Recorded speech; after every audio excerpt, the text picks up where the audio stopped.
Alright, welcome back to another Reptile Jones video, and this is going to be the first video of 2019, so let's just get into it.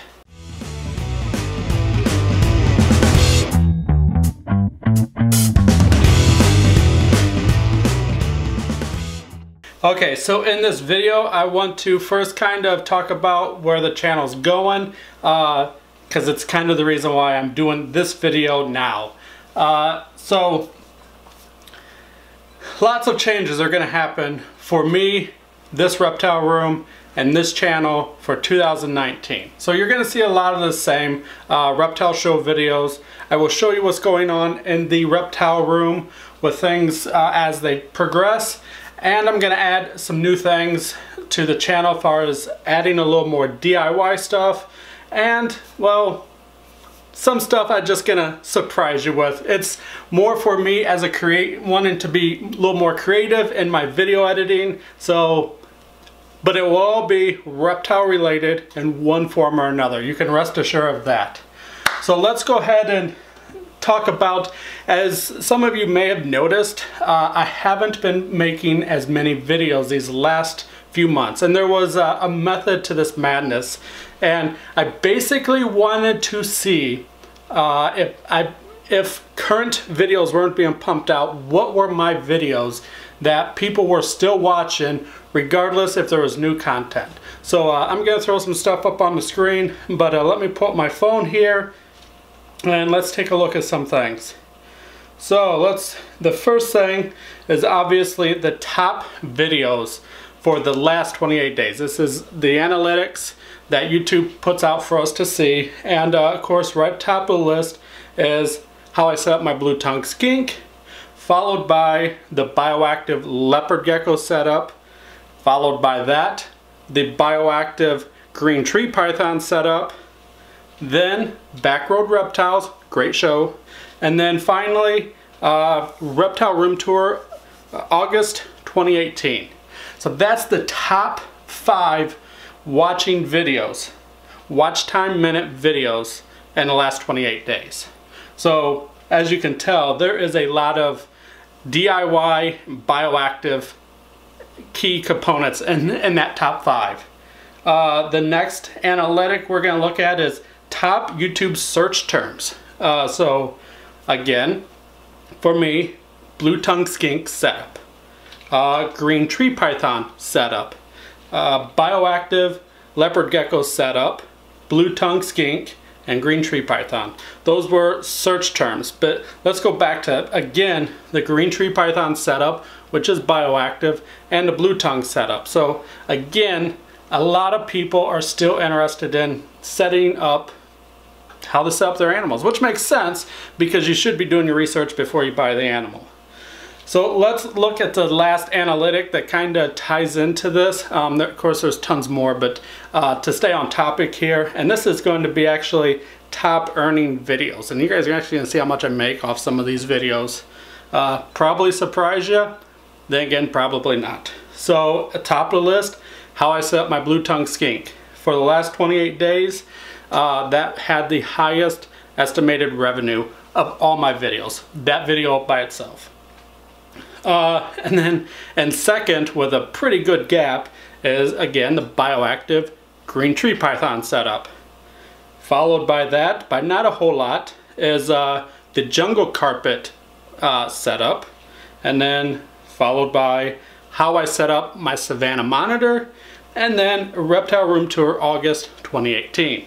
So those are the top 5 earning videos of my channel. So you know, that's what I want to see. I want to see what was really the heart of the channel that you guys as a viewer were looking for. So you're going to get a lot more of that. And why? Because simply I actually enjoy making those videos. Those videos are my favorite of all videos to make. I like field herping. I love going to reptile shows. I love just vlogging in the reptile room. All those videos are fun for me to make, but for me personally, I enjoy making bioactive setups, or at least redesigning setups and trying to enhance the eye appeal and function for the animals that, you know, occupy that space. So you are definitely going to be seeing more of those videos. I have an ideal, a grand ideal for 2019, and I think you guys are going to really enjoy it. And but unfortunately, so for me to move forward, I have to shrink the number of animals that I have.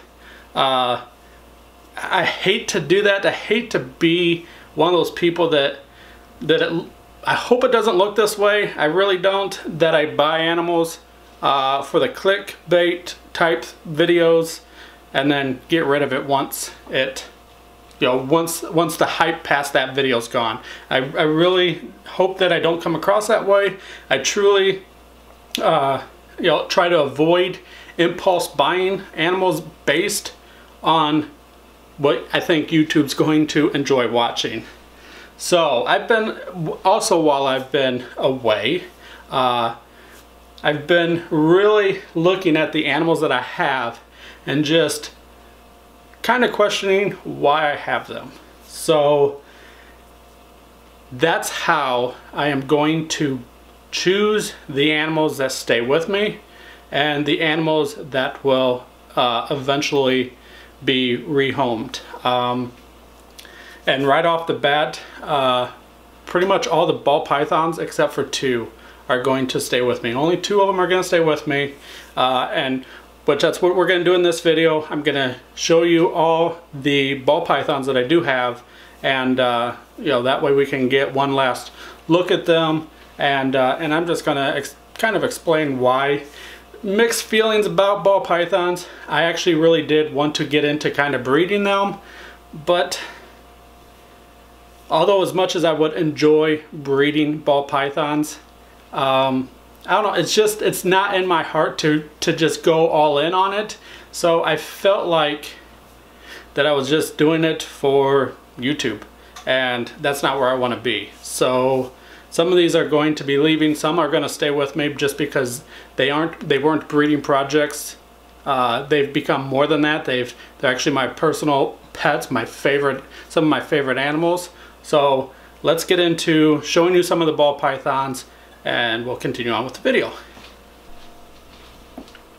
Okay, so the first ball python I'm going to show you, and this is going to be one of them that I do keep. Most people probably would put this one on the chopping block right away, but you know, there's just something about owning a normal plain Jane ball python that I have fallen in love with this animal, because obviously my first ball python wasn't anything fancy. It was just a simple, normal ball python that I had picked up at the show, or at a pet store. And you know, for so long I was mesmerized by the different morphs that I often overlooked. All those little cheap, you know, $20 normal males sitting on their tables, you know, the byproducts of trying to create the next best thing. That my wife actually picked this one up. It was for her classroom, but it's been adopted here into the reptile room, and I've been more than happy to take care of him, because he is actually going to be, you know, a good key animal for the reptile presentations that I do. So this is an animal I'm going to keep with me, simply because it's a normal. It's a normal little male ball python, and we are actually going to be working on setting up a nice bioactive setup for this guy here in the real near future. So keep an eye out for that. I just love his colors. I know he's just a normal, and you know what, that's just fine by me, and I'm going to enjoy him just the same. But yeah, a simple, nice, wild color ball python. This little fella is going to stay with me. He goes by a couple names. Of course, you know, I had one normal before that was named Wally that I I had to rehome when I moved into this house because of lack of space. So I kind of still like to call this guy Wally, but my wife is a teacher, and so she named this guy, because she's a math teacher, Pythagorean, something like that. Yeah, so this cool little guy, he is going to stay with me. So now if I could just get him regularly, we'd be, won't we? He's in shed, so his color is a little bit muted. I don't know if you can quite pick it up, but yeah, so we're gonna go ahead and put him back. We don't want to stress him anymore because he's gonna be eating hopefully here in a couple days. So let's put him back, move on to the next.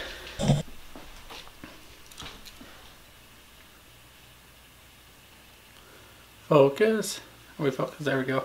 Okay, so the next ball python in my collection is one that I haven't had for very long, but it's been a dream to actually own it, and quite honestly, I almost bred this fella to one of my other females to produce the baby that I was hoping to be producing.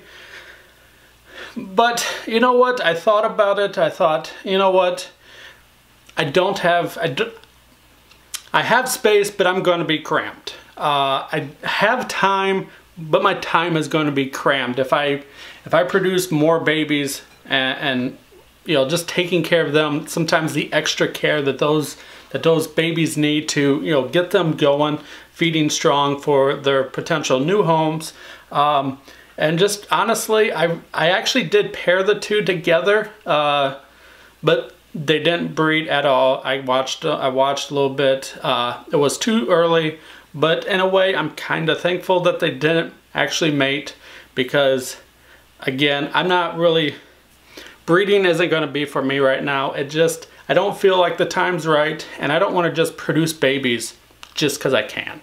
You know what I mean? So without further ado, the next ball python that I have is this beautiful and shy pied ball python. Let's see if we can't get focus on the snake instead of me. There we go. He's gonna tuck his head back here because he is a little bit of a chicken, but he is a beautiful, beautiful animal. I was really stoked to have this guy in the collection when I purchased him last fall, or last spring I mean, and you know, I was really looking forward to potentially breeding this guy with my albino female. He was sold to me to be 100% het for albino, so I was really, you know, hoping to produce some albinos and the double hets, and with the eventual making pied albinos. But again, that comes at holding back babies, raising those babies up, and you know, bringing in new animals to help keep fresh bloodlines in there. And again, while I could potentially engineer this space to accommodate all this, I'm going to be cramped with space. I'm going to be cramped on time. And once those things happen, you really stop enjoying the animals for what they are, and it just kind of becomes a chore that you just don't really want to take care of. I mean, if I'm gonna be completely honest. So this ball python will eventually be up for sale, and hopefully we can find him a good forever home. But that is the albino, het albino pied male ball python. So let's go ahead and put this guy back, and we'll go ahead and move on to the next one. Okay, so the next ball python that I have in my collection is this guy who has been with me for quite some time. And of course, this is a citrus pastel calico het for clown, 100% het for clown. I did see his parents. I seen photos of his parents, and his daddy was a clown. So I know that he is 100% het for clown. And you know, this guy has been a lot of fun as well. He is finally, after a few years, finally eating with gusto. I mean, you've seen some of the feeding videos where, you know, he's just stretching way out of his food tub, just ready to devour food. And he did breed to the albino last year, but she didn't lay any eggs. So, you know, well, kind of probably a good thing yet again. But as much as I really enjoy this animal and glad to see that he's finally, you know, becoming of his own as far as being comfortable with feeding and everything, given all the reptiles in my collection, he's just one that unfortunately I don't know that I will have the space for him. And he's such a beautiful animal and will make some beautiful babies. It'd be almost a shame for him to stay here and not pass on some of this beautiful genetics he's got. I mean, he's got blushing that just wraps around on his back. Like, if there wasn't a better pastel animal out there, I don't know. I mean, he's got it in several spots where the blushing on his back is just there. Now, he is calico, but the interesting thing is that the white, I don't know if we can pick this up on the camera, but his white has kind of been overran by this different shade of yellow. Let's focus on the snake. I'll try to get a photo of it without me in there, and we'll kind of probably put it on the screen over here. But the yellow, the white where, the yellow that is now inside where his white calico markings were is just, I don't know, it's weird yellow, in my opinion. Not that I've seen hundreds of these things. It could be something that happens with somewhat regularity. I don't know. It's the first one I had, so, but a beautiful animal. You know, again, another one that I really hate to get rid of, but same time though, it just comes down to the space and the vision of what I really want to be in this hobby, what I really enjoy in this hobby. While I do enjoy this, when you see what I'm going to be doing, I think it'll make itself pretty clear. But so that's the third ball python, and I've got one more, and she is my favorite. So let's move on to her.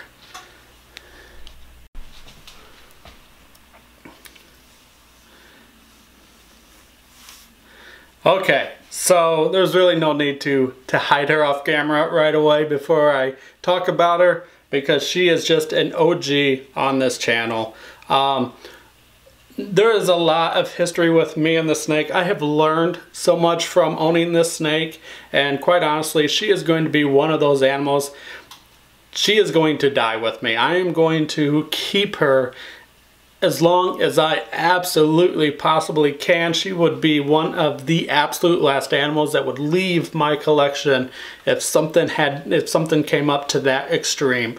But of course, this is my albino ball python. There are so many great things about this snake that I've experienced this. This snake was the reason I went to Tinley Park for the very first time in 2006. And the reason why is because in 2006, some of you might know about a price tag for these animals at that time. And that's why I went to the show, because I didn't trust, even though it was a very trustworthy, reputable breeder, Garrick DeMeyer of RoyalConstrictors.com. Nothing against him, it was me. It was my first time spending over $2,000 for one animal. And I did not trust, one, sending a check to somebody I never met before, and two, the animal dying in transit. I was too afraid. I mean, you know, so I talked with him on the phone, and Tinley Park was just right around the corner. So I told him, I said, I want it, hold it for me. I will be there, pick the animal up in person, and I will have cash in hand. No question about it. So that's what happened. And that was 2006. I was 26 years old. And this animal has been the biggest purchase I have ever made in the reptile community. And I learned a lot from that because I really purchased this animal thinking I was going to breed these babies that were going to be, you know, $1,500, $1,000 a piece. I had dreams of, you know, buying cars and everything just from the babies that this girl would produce. And as of today, as I record this animal, 0 babies. She has produced 0 babies. You know, and that's fine with me. Back then, if I would have thought I was spending $2 grand on basically what turned out to be a great pet, man, I don't know if I would have made that same choice. I was young, I was early into it, I had success with corn snakes and leopard geckos and chameleons, and I even had water dragon eggs, but I didn't hatch them. You know, I had success with so many other reptiles. I thought this was going to be one of those things where I just buy it. A couple years later, I'm just, without too much effort, I'm producing babies. But she taught me a thing or two about a thing or two. And I'm not blaming this on Garrick at all. Ball pythons, you know, we all know that they can kind of be finicky. Just a simple change of environment just is enough to trigger them. She was a problem feeder for me. And again, it could have been my husbandry. But anyways, it took me forever to kind of get her up to new battery. Where was I? But anyways, yeah, it took me forever to get her up to size.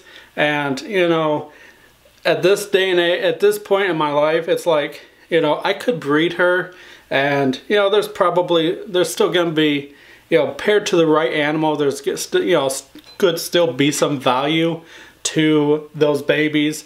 But I mean, let's be honest, it's going to take a lot of babies to really recoup, or at least an investment into a very high-end male to produce babies that would recoup that cost.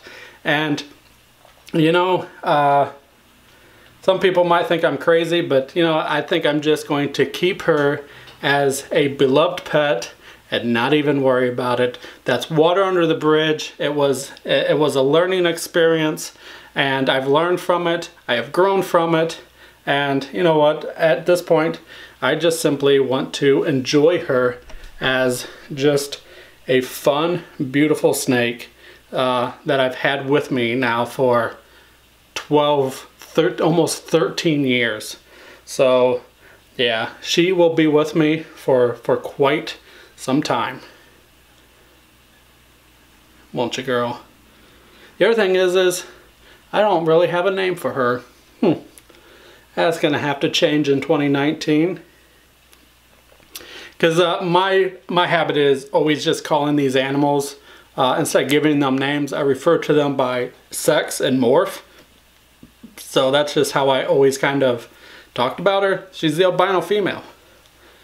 But I think we need to give her a name. What do you think?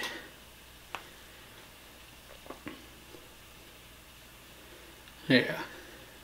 I mean, look, she is such a friendly snake. I know that she jerked a little bit at the beginning, but yeah, she's just a very good snake.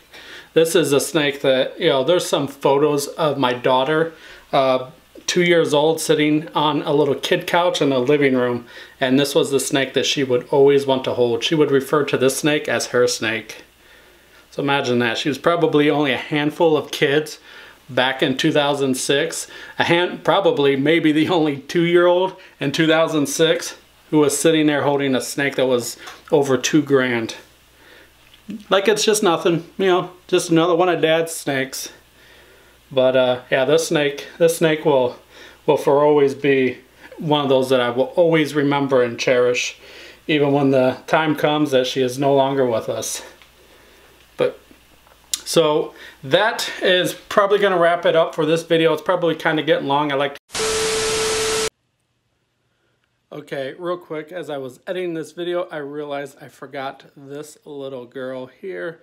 So this is a super cinnamon pastel, very nice looking animal, nice strong blushing, She's a pretty good strong feeder, but yeah, she will unfortunately be one that is up for grabs as well. I kind of forgot her.